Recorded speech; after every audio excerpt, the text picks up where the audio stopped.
पंजाब में प्रधानमंत्री नरेंद्र मोदी का काफिला रुक जाने का बवाल छत्तीसगढ़ में भी पहुंच गया। मुख्यमंत्री भूपेश बघेल ने इस पूरी घटना को पंजाब में कांग्रेस की सरकार को बर्खास्त करने का षड्यंत्र बताया।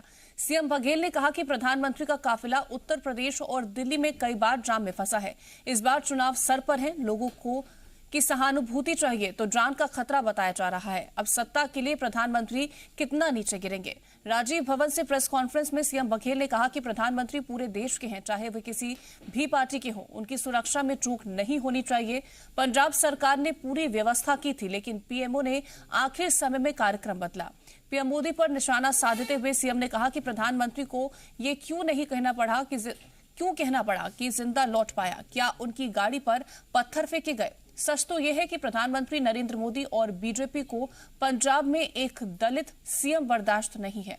इन लोगों को पता चल गया कि पंजाब और उत्तर प्रदेश से ये साफ होने वाले हैं और इसीलिए बीजेपी पंजाब सरकार को बेवजह बदनाम किए जा रही है।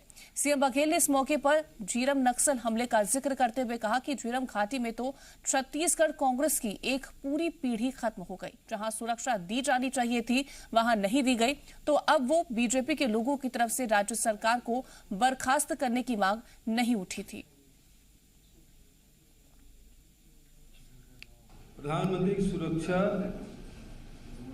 देश के सर्वोच्च प्राथमिकता है, उससे कोई समझौता बिल्कुल ही नहीं होना चाहिए, क्योंकि हम लोगों ने इतिहास में हम देखें, हमने प्रधानमंत्री खोए हैं और इसलिए लगातार प्रधानमंत्री के, राष्ट्रपति के, वीवीआईपी के सुरक्षा की लगातार समीक्षा भी होती रही है, उसमें सुधार करते गए हैं। जब दिल्ली से फ्लाई किए तब भी क्या आपको मौसम की जानकारी नहीं थी?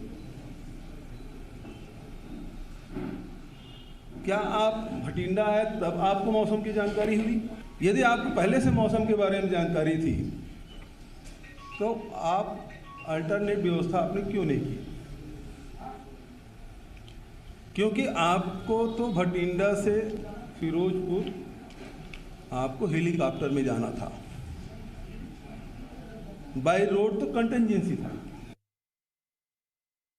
पंजाब पुलिस को या पंजाब सरकार को जो जानकारी दी गई उसे कार्यक्रम स्थल, हेलीपैड और हुसैनीवाला 3 जगह सुरक्षा की जिम्मेदारी दी गई थी। उन 3 जगहों में जो आवश्यक अधिकारी उसकी नियुक्ति की गई थी।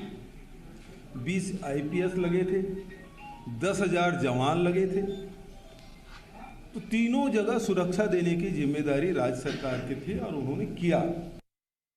खबरों में बने रहने के लिए आप हमारे फेसबुक, ट्विटर, इंस्टाग्राम पेज को फॉलो कर सकते हैं और ताज़ा अपडेट्स के लिए हमारे YouTube चैनल जी मध्य प्रदेश छत्तीसगढ़ को सब्सक्राइब कर सकते हैं। बेल आइकन दबाना बिल्कुल ना भूलें।